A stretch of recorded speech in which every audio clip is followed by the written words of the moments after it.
everyone. My name is Lexi. I'm one of the EM interns, at least for another week or so. This is my Clinical Pearls lecture. I'll make it short and sweet. So as always, beginning with a case presentation. So your patient's a 28-year-old female. She's got no past medical history. She's coming to you with 4 days of fever, cough with generalized weakness, some diffuse abdominal pain, and multiple episodes of non-bloody non-bilious emesis and diarrhea. So anything else you guys would want to know? I know usually we have audience participation, but just for the sake of time. She has no recent travel because you're so good at getting a history. You learn that she's actually a resident and she says, I have no time to travel. What are you talking about? Her only sick contacts are her patients, but she's super diligent in wearing her PPE correctly. As far as any new food or drink exposure, she says, not really, I don't have too much time to eat. But on further questioning, she says, in between patient encounters, I did drink out of this water fountain that had a sign. I didn't really pay attention to it because I was just so thirsty. So I just kind of moved on. And you're like, did it look like this? Or maybe this? And she's like, I don't know, maybe. The water was fine. So her vital signs, she is febrile to 101 orally. She's tachycardic to like the 1 teens, but her blood pressure is stable. Her oxygen saturation is okay. Her physical exam is notable for she looks generally weak. She has some dry mucous membranes. She's tachycardic on exam, but no murmurs otherwise. Her lungs are notable for crackles bilaterally. And then she's got mild diffuse abdominal tenderness without any peritoneal signs. So differential for this patient could be gastroenteritis.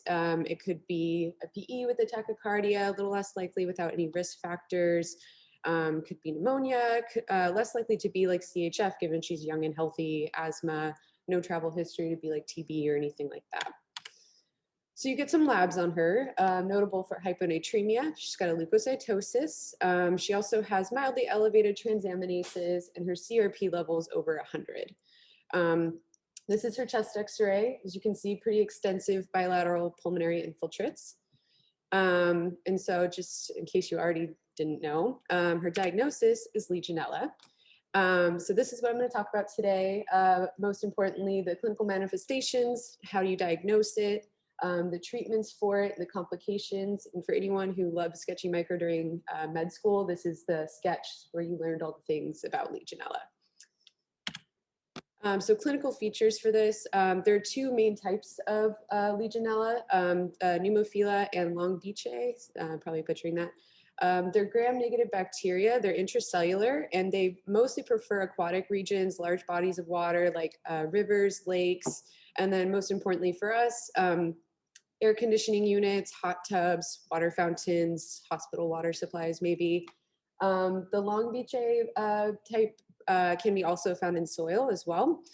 So the pneumophila type causes Legionnaire's disease. And this pretty much, it presents very typical to pneumonia, so fever, cough, shortness of breath, also accompanied by GI symptoms, so nausea, vomiting, diarrhea, some belly pain with it. And then a clinical distinction is neurological symptoms. So these patients can just be altered or they can have manifestations even as severe as Guillain-Barré. These patients with Legionnaire's typically have moderate to severe symptoms. So if you have a patient that's previously healthy and is presenting with severe symptoms, then you should keep this on your differential. Another another condition that can be caused by this bacteria is Pontiac fever.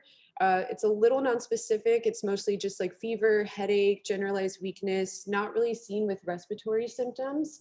A lot of the time you don't even really diagnose Pontiac fever unless the patients are around other patients who had Legionnaire's disease, so you can kind of link the two. And that's mostly because Pontiac fever is self-limited. It will typically resolve after 9 days or so without any treatment, mostly like supportive care, whereas Legionnaire's disease needs definitive treatment with antibiotics, which we will talk about later. You'll see these infections predominantly in the like wetter, warmer months, just because of their preference for aquatic areas and like AC units when those come out to play. Yeah. So just to reiterate how extensive these symptoms can be and what their imaging will look like. This is a CT image of a patient with Legionnaire's disease. And then this is another representation of what a chest X-ray can look like in a patient with this condition. So you can see extensive infiltrates and then lobar infiltrate as well. Given this day and age where we're thinking COVID a lot of the time, it's just a good thing to keep in mind that Legionnaires can also be something on your differential and not just COVID. So for patients, as I said, a lot of the time they have moderate to severe symptoms, so you should keep that on your differential. And then also a good context clues, any travel history, drinking from different sources they're not used to drinking from. There are three main ways for testing for Legionella. What we see most often is the Legionella urine antigen test. And you see a lot of the time in patients who are admitted in our inpatient unit, whether it's the floors or ICU, the inpatient team will usually add this on, and that's because it just indicates that their symptoms are more severe, which is how Legionella presents usually.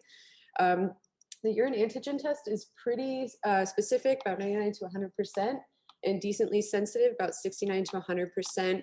And it produces results pretty quickly, which is like one of the main advantages. The only thing is it mostly just tests for the serotype 1 of Legionella, which is the one that's mostly responsible for causing disease in our patients. But if you have like a high index of suspicion and the urine antigen test comes back negative, you can always run a PCR on a sputum sample.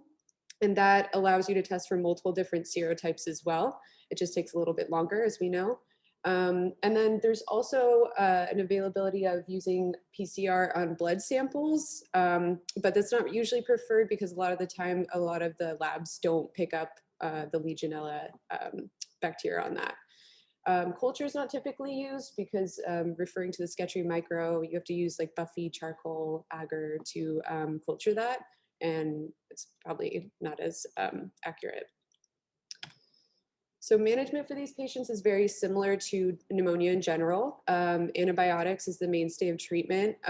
It's usually a fluoroquinolone or a macrolide as the antibiotic of choice. And this is because they achieve high intracellular concentrations, they're bactericidal, and they have good lung tissue penetration.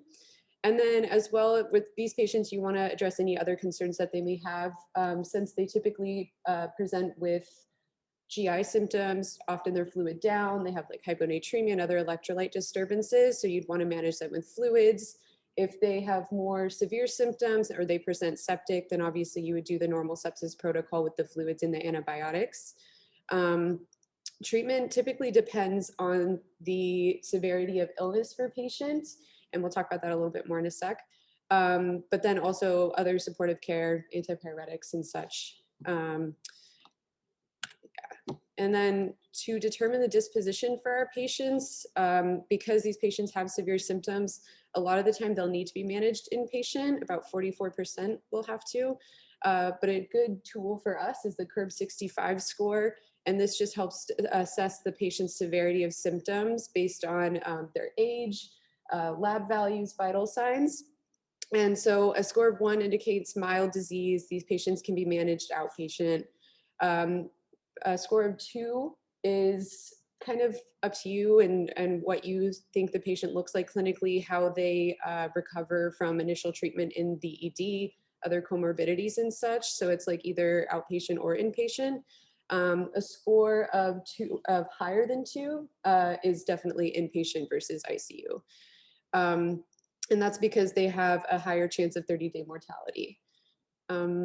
With the duration of treatment, as I said, it depends on the severity of the patient and their symptoms. It could be as quick as like 5 to 10 days of antibiotics, but if they have other comorbidities, they present septic, a lot of the time they'll need IV antibiotics for longer, and until they're hemodynamically stable, they'll need fluid or pressure, fluids and pressure support.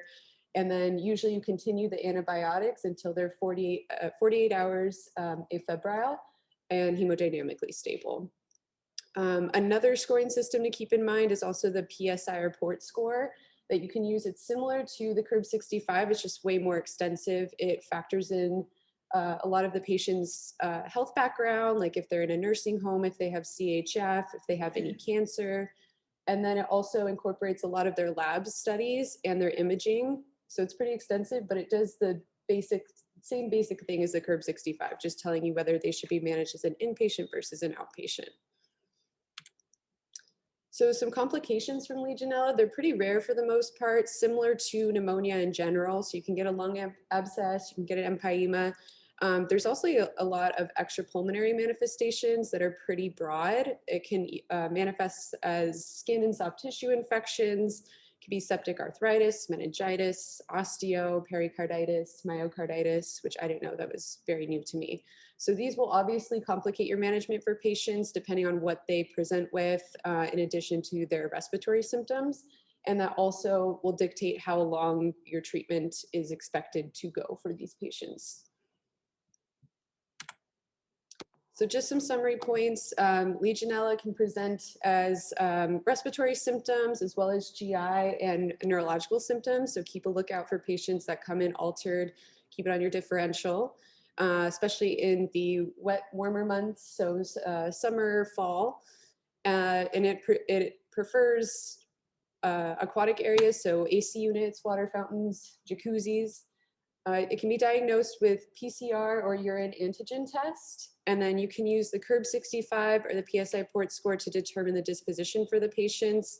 And then antibiotics, mainstay of treatment, and the duration of treatments dictated by comorbidities and their response to therapy. That's about it. Sorry if I spoke really quickly.